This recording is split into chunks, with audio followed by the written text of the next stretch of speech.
Alright, sort of response video, reaction video, let's put it that way again. To Zack, the problem child, and his little cult of problem children.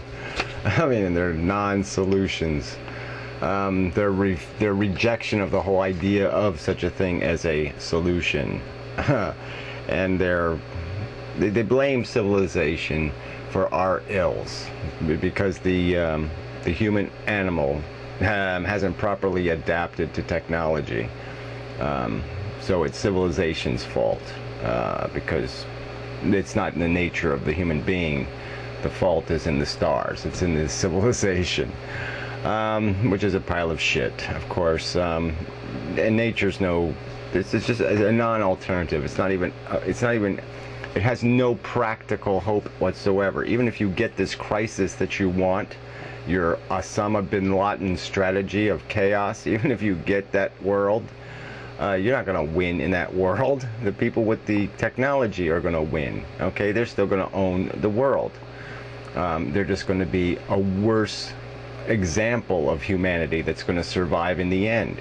Okay, because when the shit hits the fan, it's going to be the assholes who will win. Okay, because they will fight dirty, they will cut corners, they will cheat, steal, they'll do all the unethical things that give people advantage in the fucking natural world and in civilization.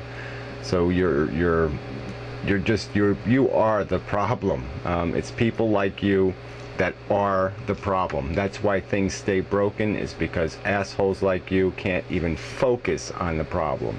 You can't apply any serious intelligence to anything.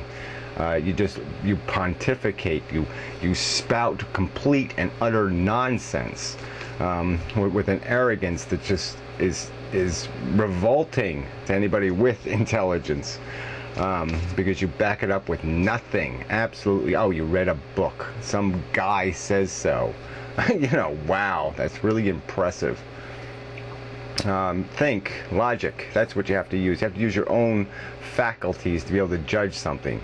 You know, you can't just accept a conclusion and just say, okay, I accept it because he said it. You know, so what evidence do you have that civilization can't succeed? Well, what? You have none. It has succeeded. It has made people's lives better for certain periods of time. People lived very well in certain civilizations. That's just a fact. And so right now our civilization has gotten quite abusive to the masses. You know, it's being controlled by corporations and the rich, and there's a lot of exploitation, and that's what it's turned into. But it wasn't always that horrible.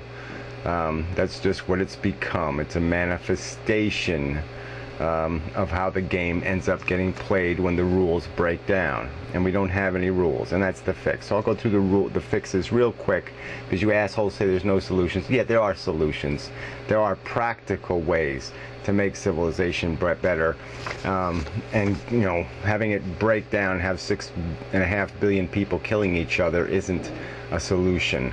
You're not going to win that war. So it's just stupid. Anyway, so the solutions are the democracy. That's the game. Politics is the game. That's where the rules of the game are made. And we currently don't have political systems that create anything close to real representation of people's ideology. We represent their geography. In winner-take-all elections, it's nonsense. So we abolish the geographic voting districts, in terms of their bias on who you vote for. Get rid of all their winner-take-all kind of bullshit. No more congressmen who basically represent 40% of their constituents who didn't vote for them. The only way you could get into Congress is to get affirmative votes, and instant runoff voting. Little simple fixes. Political systems completely changed. It would look like real America, not the false America it looks like now. Okay, huge change. Easy fixes. Really simple, easy fixes. So economics. Okay, not communism, not capitalism, something like incentive economics, where you still create incentives for people to do better, but you don't create obligations, and you don't create incentives for them to do nasty and treacherous things. You get rid of all the excesses, the greed. Most of, production in this country is owned by people who did nothing to earn it. The compensation doesn't have anything. It has no proportion to real work. Because of inheritance. Okay, you got to change that. Okay, and if you don't change that ideology, your solution isn't a solution either. Okay, because you're not going to be able to. They're not going to let you survive. So you're going to have to change them one way or the other, and you might as well do it in civilization, so we can still have the benefits of civilization. It'll just be more civilized. It'll be more human focused, people focused. Because people will be in control. So get rid of the excesses. You put a limit on how much money people can make, and you put a minimum on how little they can be paid. So you guarantee somebody real money for real work, and you give them incentives to do more work. That's simple. And you put maximums on it, though, and you don't create any kind of legacy. No more birthrights. You have to earn your keep. Just everybody has to earn it. Certainly you make dispensations for the disabled and whatnot, but so anyway, and then education, another easy fix. You get rid, it's just completely focused on archaic infrastructure, performance art teachers. We have this technology. Let's invest in that, and let's give people real incentive to learn. Let's pay them to learn. Incentives. It's really easy to create incentives in an economy for people to do the right thing, and disincentives for them to do things that are unproductive to the civilization. Obviously, we don't need more people in the world. We should probably be paying people not to have kids. That's simple. We certainly shouldn't be subsidizing having kids. Something you probably aren't intelligent enough to realize is that there's sort of an overpopulation problem in the world. So anyway, I just, on the environment, look, this solution is simple. We've got to invest in the long term, not the short run. It's that simple. It's not a complex equation, but that's not going to happen as long as you have a system where the policy is decided by individual selfishness. It has to be decided by principles. Okay, if we keep letting people decide indirectly, rather than voting for a principle, indirectly voting for a self-interest, then yes, you're going to get bad policy, because everybody's going to want as much as they can have, and as much as the system allow them to take. That's just the nature of the beast that you don't want to admit, but it is a beast. And that's what's corrupted the system, is the fact that there's no principles that are being there's no obedience to principles. So if we establish those as principles, the job will get done. And I think if we have a more representative democracy, it'll get done, because I think the majority of people understand the principle that you don't borrow money from the future. Instead, you invest in the future, because the future's where the game is. Eternity is out there in the future. This is this much. That is that much. It's obvious which ones needs more attention. We should be making investments in the future always. Your whole argument is just so stupid.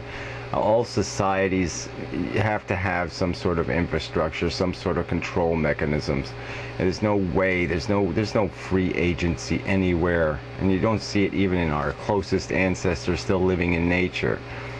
They have hierarchies, and they have rules, and they have all kinds of brutality and confinement. There's no absolute freedom out there.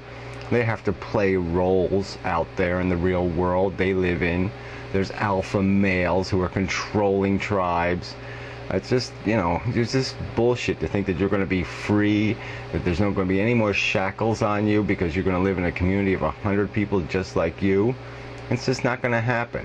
And if they're just like you, you're probably not going to get a damn thing done, okay? Because you're all going to be saying, hey, chill, light one up, tomorrow's another day. Worry about it tomorrow. And it's not going to do anything for a kid with 103 temperature.